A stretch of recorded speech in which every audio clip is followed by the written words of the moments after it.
जितनी भी dental problems हैं या दांतों की प्रॉब्लम है, उन सब में से कॉमन है मसूड़ों की प्रॉब्लम्स। मसूड़ों में से खून आना, पस निकलना, मसूड़ों में सोजिश या मुंह में बदबू आना, दांतों का हिलना, ये समस्याएं आजकल बड़ी कॉमन है और ये आजकल कम उम्र में ही लोगों में पाई जा रही हैं। तो अगर आपको भी इन प्रॉब्लम में से कोई प्रॉब्लम है तो ये आज की वीडियो आपके लिए है, क्योंकि इसमें मैं इन समस्याओं से छुटकारा पाने के लिए कुछ होम रेमेडीज़ आपको बताऊंगी। तो आप वीडियो को अंत तक ज़रूर देखें और अगर आपने अभी तक हमारे चैनल को सब्सक्राइब नहीं करा तो चैनल को सब्सक्राइब करके बेल आइकन ज़रूर प्रेस करें ताकि हमारी इन्फॉर्मेटिव वीडियोस आप तक पहुंचती रहें। हे एवरीवन, मैं doctor Alka, dental diaries home remedies for breeding gums में आप सबका स्वागत करती हूँ। तो चलिए आज का टॉपिक शुरू करते हैं।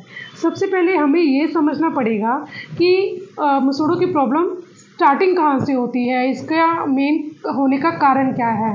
ये हम सबको पता है कि अगर हम अच्छा ओरल हाइजीन मेंटेन नहीं करेंगे तो हमें डेंटल प्रॉब्लम होनी स्टार्ट हो जाती है।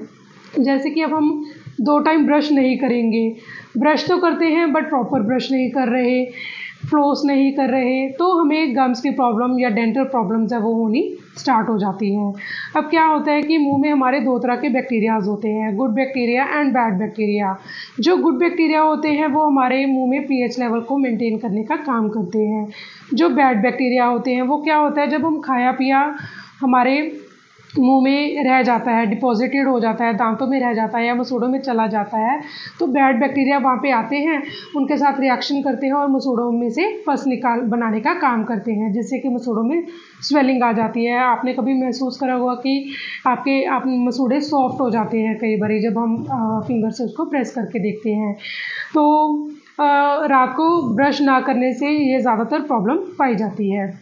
नंबर 2 पे हमने नोटिस करा होगा कि दांतों के पीछे एक मोटी सी परत, जिसको हम कैलकुलस बोलते हैं और पंजाबी में हम लोग यहाँ पे करेड़ा बोलते हैं, तो वो जमा हो जाता है। वो क्या करता है, वो दांतों के पीछे और गम्स में अपनी एक स्पेस बना लेता है, जिससे हमारे गम्स है वो नीचे बैठ जाते हैं और दांत है वो लंबे हो जाते हैं, रूट्स एक्सपोज हो जाती हैं, गम्स रिसीड कर जाते हैं, जिसके कारण अक्सर पेशेंट को सेंसिटिविटी की प्रॉब्लम आती है या उसको हड्डी नीचे उसकी बैठ जाती है, दांत कमज़ोर हो जाते हैं, हिलने लग जाते हैं।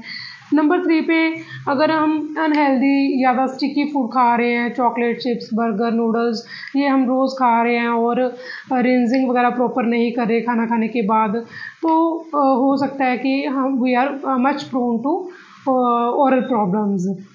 देन अगर हम लॉन्ग टर्म मेडिकेशन पे हैं, कोई हमारी लंबे समय से मेडिसिन चल रही है, तब हमें गम्स की प्रॉब्लम काफ़ी हो सकती हैं।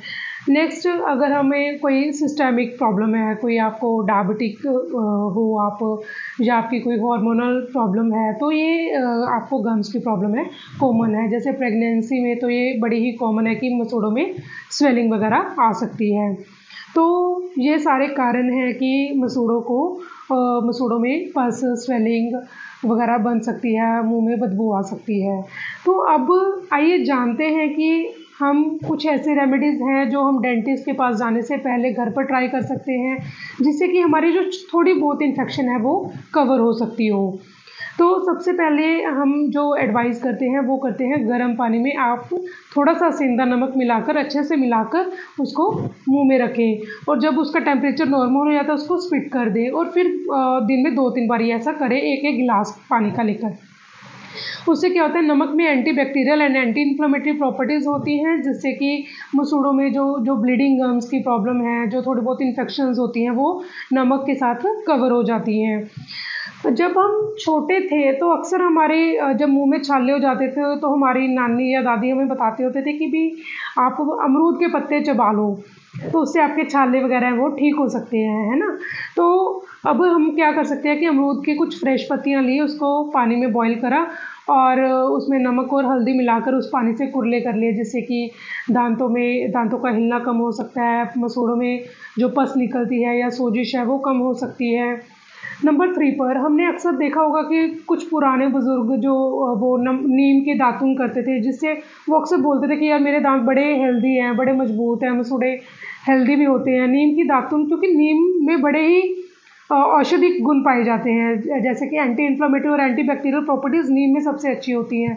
वो एक मेडिसिनल प्रॉपर्टी कैरी करता है जो नीम का पौधा होता है। तो you can take some few fresh leaves of neem and उसकी पेस्ट बनाकर उसमें नमक, हल्दी और थोड़ा सा कोकोनट ऑयल लेकर सारे गम्स के ऊपर हल्के हाथ से उसकी मसाज कर सकते हैं। उसको 2-3 मिनट के लिए छोड़ दीजिए, फिर उसको आप स्पिट कर दिए और रिंसिंग कर सकते हैं। इससे आपके मुंह में जो छाले हैं या जो आपको ब्लीडिंग गम्स की प्रॉब्लम है, जो गम्स में इन्फेक्शन है, स्वेलिंग है, वो आपकी काफ़ी हद तक कवर हो सकती है। नेक्स्ट हम ऑयल पुलिंग, जो कि सदियों से पुराना ये हमारा मेथड है कि आपने 1 या 2 चम्मच हमने कोकोनट ऑयल लिया या ऑलिव ऑयल लिया, कोई भी एडिबल ऑयल लेकर उसको मुंह में रखना है और उसको फिर 2-4 मिनट बाद स्पिट कर देना है और फिर से आपको ये प्रोसेस रिपीट करना है। आपने कम से कम 10 मिनट ये आपको करना है। एक बात का ध्यान रखना है कि सुबह सबसे पहले उठकर ये काम करना है ऑयल पुलिंग का, अगर आप ऑयल पुलिंग वाला मेथड अपना रहे हो। और इसको आपने ऑयल को अंदर नहीं स्वेलो करना, आपको ये बाहर ही स्पिट करना है। इस बात का आप खास ध्यान रखिएगा। नेक्स्ट हम 2 टाइम ब्रश करें और एक चीज़ का ध्यान रखें कि अगर कैलकुलस आपके मुंह में है तो प्रोफेशनल क्लीनिंग ही करवानी पड़ेगी। जैसे ही आपको कोई कैलकुलस महसूस होता है या आपको गम्स की कोई स्वेलिंग महसूस होती है तो immediately you just go to your dentist, वो क्लीन कर देंगे। अल्ट्रासोनिक स्केलर से वो क्लीनिंग हो जाती है और आपकी प्रॉब्लम बढ़ने से पहले रुक जाती है। इससे क्या होता है कि जैसे प्रॉब्लम्स स्टार्टिंग के लेवल पर अगर होती है तो वो ठीक होने के चांसेस उसके जल्दी हो जाते हैं अगर विदाउट डिले इसका ट्रीटमेंट ले। वो डॉक्टर आपको कोई एंटीबायोटिक का कोर्स, कोई माउथ वॉश या कोई गम पेंट वगैरह आपको दे सकते हैं आपकी प्रॉब्लम के मुताबिक, जिससे कि आपकी प्रॉब्लम है वो जल्दी से ठीक हो जाती है। और डेंटिस्ट को कम से कम 6 से 8 महीने में एक बार ज़रूर विज़िट करें ताकि हमारे टीथ हेल्दी रहें, कोई कैविटी है तो वो ठीक हो जाए। और एक चीज़ हमने फिटकरी वाले पानी की फिटकरी वाली पानी की कुर्लियाँ कर सकते हैं। हम हमारी डाइट में विटामिन सी ऐड कर सकते हैं, सिट्रस फ्रूट्स ऐड कर सकते हैं और लीफी वेजिटेबल्स हमें अडॉप्ट करनी चाहिए जिससे कि हमारा ओरल हाइजीन है वो अच्छा मेंटेन रहे, हमारा पीएच मेंटेन रहे। एक व्यूअर ने पूछा था कि अगर मुंह में छाले हो जाए तो उसके लिए हम क्या कर सकते हैं। देखिए, मुंह में जो छाले हैं वो खुद ब खुद सबसाइड कर जाते हैं 4-5 दिन में, बट क्या होता है कि 4-5 दिन निकालने ही काफ़ी ज़्यादा मुश्किल हो जाते हैं। तो उसके लिए हम कोई मेट्रोएक्स जेल वगैरह का इस्तेमाल कर सकते हैं, वो छालों पर लगा सकते हैं या फिर कोई पेन किलर वगैरह से हम पेन को रिलीव कर सकते हैं। कई बार छाले उससे भी ठीक नहीं होते क्योंकि हमें आप चेक कर सकते हो कि आपको पेट की कोई प्रॉब्लम तो नहीं है, कोई कॉन्स्टिपेशन वगैरह की प्रॉब्लम तो नहीं है, तो वो भी अक्सर उसके कारण भी मुंह में छाले हो जाते हैं। तो आप गरम मसाले वगैरह या गरम चीज़ है वो थोड़ी सी आपको थोड़े दिन अवॉइड करनी होती है जब तक कि आपके छाले पूरी तरह ठीक नहीं हो जाते। या छालों का कारण होता है कोई आपका दांत है जो शार्प हो गया या आपकी जो टंग है वो बार बार दांतों के बीच में आ रही है, तो you have to visit the dentist for that problem. वही आपको एग्जैक्टली वो टूथ को ग्राइंड वगैरह करके जो ट्रीटमेंट फर्दर है वो डेंटिस्ट ही दे सकते हैं। सो आप डेंटिस्ट के पास जाना आप अवॉइड ना करें, आप ज़रूर जाएं, डेंटिस्ट को विज़िट ज़रूर करें ताकि आपकी प्रॉब्लम का सही सल्यूशन मिल सके। तो आप इनमें से कोई होम रेमेडी भी अपना सकते हैं बट आपको डेंटिस्ट को तो ज़रूर विज़िट करना ही चाहिए। Thank you so much. आप मुझे बताइए कि आपको हमारी वीडियोस कैसी लगी। अगर आपके मन में कोई क्वेश्चन है तो please do let me know. Thank you so much.